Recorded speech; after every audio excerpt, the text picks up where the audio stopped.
যাদের হাতে এই আনঅথরাইজড ওয়েপন আছে আগামী 7 দিনের মধ্যে তারা নির্দিষ্ট থানায় জমা দেবেন। যদি জমা না দেন তাহলে দুইটা চার্জ লাগবে। একটা হচ্ছে অবৈধ ওয়েপন আর একটা হচ্ছে সরকারি নিষিদ্ধ ওয়েপন আপনাদের হাতে। সেটার জন্য আন্তর্জাতিক আদালতও যাওয়া যেতে পারে যে একটু কোথা থেকে পেয়েছেন। This is known as prohibited bore, নিষিদ্ধ বোর 7.62।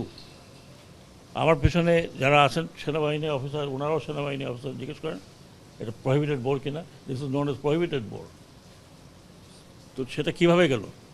এখানে আনসারদের যা দেখলাম, যা আমি ছবি দেখলাম, তাতে বেশিরভাগই হচ্ছে ইয়াং ছেলে, সিভিল ড্রেস পরা। হু আর দিস পিপল? আমরা শিওর চেষ্টা করবো এদেরকে খুঁজে বের করা। আর যদি ভালো চান আমি অফার করছি এই রাইফেলগুলো ফেরত দিতে হবে ইন 7 days টাইম। আজকের থেকে 7 দিন মানে কয়দিন?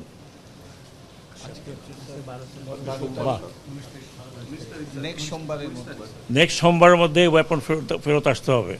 আর যদি না আসে, আমরা ওয়েপন হান্টে যদি কাউকে পাই তাহলে তার বিরুদ্ধে 2টো চার্জ লাগবে। এবং আমি জানি না এটা যাবজ্জীবন হবে কী হবে বলতে পারবো না আইনের মধ্যে, but that's what it is.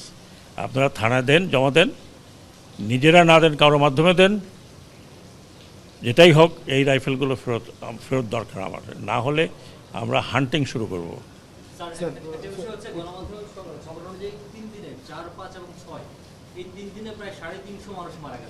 G,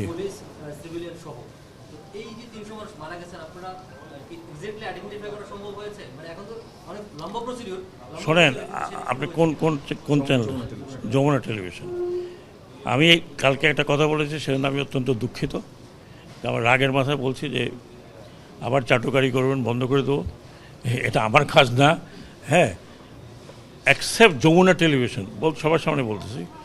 Jamuna television কিছু দেখাচ্ছিল, তারপর দেখলাম বন্ধ হয়ে গেছে। তো এটা ভবিষ্যতে আমি আশা করি আমরা থাকি না থাকি, যারা পলিটিক্স করবেন তারা যদি এটা করেন তাহলে আপনাদের যারা মিডিয়া, আপনারা স্ট্রাইকে চলে যাবেন। কি আছে 1 মাস না খেয়ে থাকলে? মরে তো যাবেন না।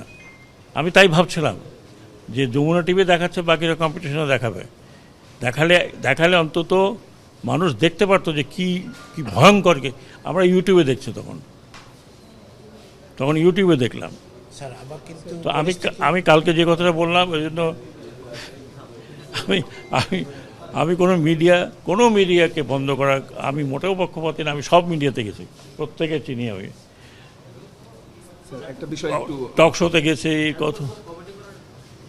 জি, ডেফিনেটলি। নাহলে আমরা এখানে কী জন্য আছি? কমিটি না, শুধু কমিটি না, আন্তর্জাতিক পর্যায়েও আমাদের সাহায্য চাইতে হবে।